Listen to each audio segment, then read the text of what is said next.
I moved to Wilmington in 1977 at the request of an old friend. I'd been living in the wilds of Northern California for 6 months, thinking that if I was in a really reclusive environment, I could do better work, but the opposite was true, and I was really feeling quite lost. So she invited me to come to Wilmington, and I discovered that I could make a living as a house painter here, which I did for 40 years, and also work on my art. And I liked the city. It was just the right size, so I stayed. In the beginning, living here, there were just a handful of us artists, and we banded together and had shows together. Now, of course, there are hundreds of artists here and many more galleries. But I always felt that I could just do my own thing. That's all I really wanted to do. And once I moved downtown in 1982, I had an outbuilding in the backyard that I could use for a studio. And that was really helpful, getting my work out of the house and having my own place to work. So I could work on my art evenings after house painting, all weekends, any day I wasn't working. It was right here all the time. Hi, welcome to my studio. Come on in.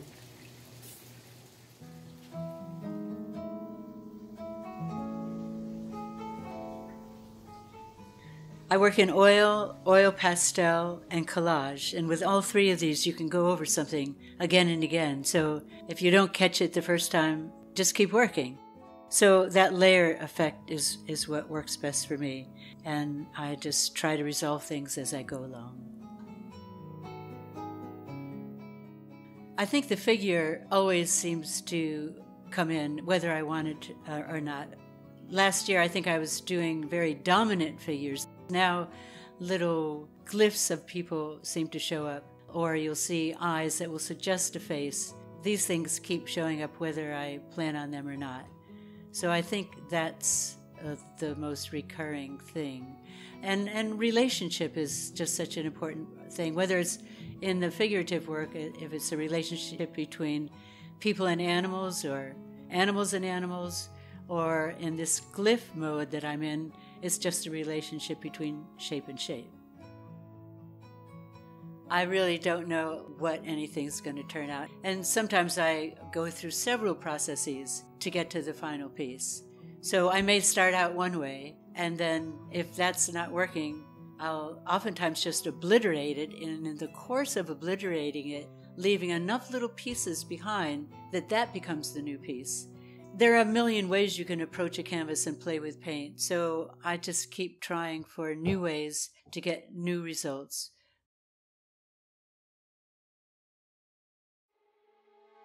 I was at a Zen monastery in 1981 up in upstate New York, and I was there for 3 months, and I didn't bring any painting supplies with me, but I really missed making art. So the gatekeeper there brought me magazines to work with, and I started cutting up little shapes in my room.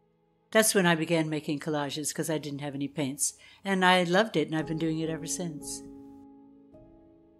I use a lot of figurative images in my collages. I don't steal anybody else's figure like from a magazine. I create my own figures from bits and pieces of something. I like repetition a lot. I like to create patterns. And there's a petal shape that you've seen in many of my collages. I don't even know its origin. It might have come from some old French still life of a watermelon or part of a flower. I don't know. It was a random shape that I cut out, and I've used it a lot, making it different colors and changing the size as well. The Musings series came from the National Geographic. It requires many magazines because a lot of the pages come out muddy and aren't workable, but eventually there's enough to harvest. So it's just a matter of applying the solvent to the pages, closing up the magazine, coming back later, ripping them all out, letting them air. Then you can sort of see which will work as a landscape or as a background.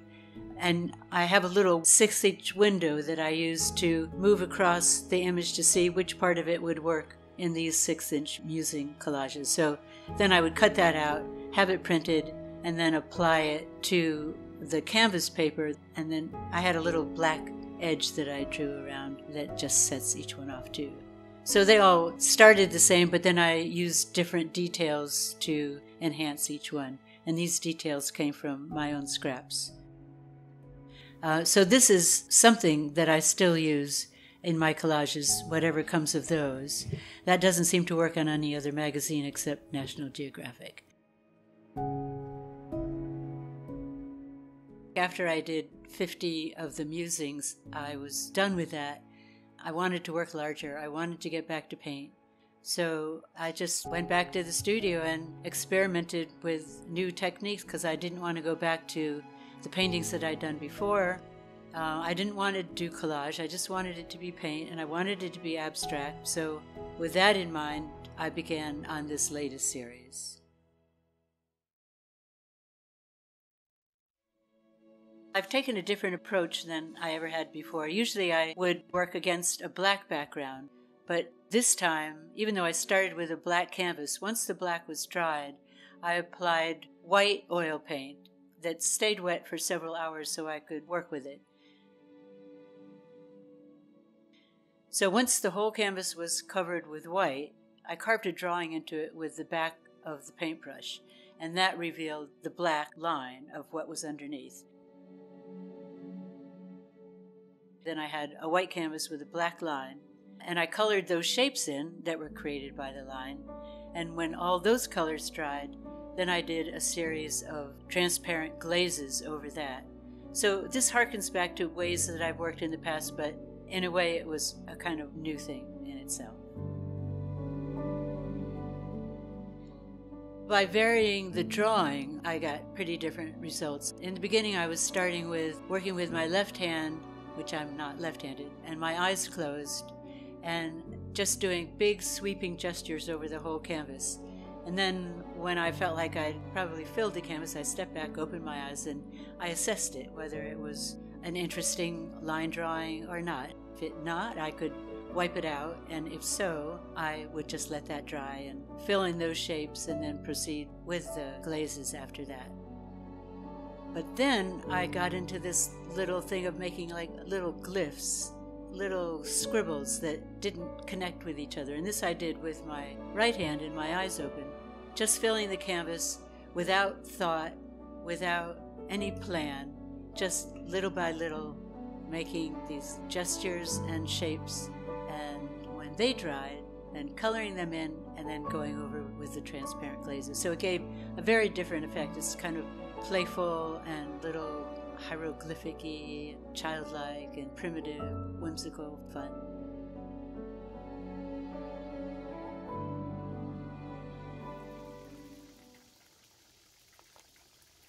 I think the challenge is always to stay fresh and not repeat something that's been successful in the past, because every time you try to repeat an old thing, it comes out a bit diluted because you're not coming from that fresh place. So that's why I switch around with various techniques just to get that fresh feeling again. Also, I think you can really get in your own way. I can get in my own way by overthinking it or by being filled with doubt at the beginning when I have no idea where it's going to go.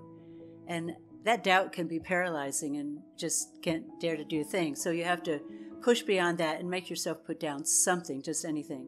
And then when that dries, come back the next day, you have something new to work on. So it's just a matter of layering, and eventually something comes of it. So you have to believe in the process and not let the doubt hold you back. I hope I can continue to be motivated on this journey. I hope doubt won't hold me back.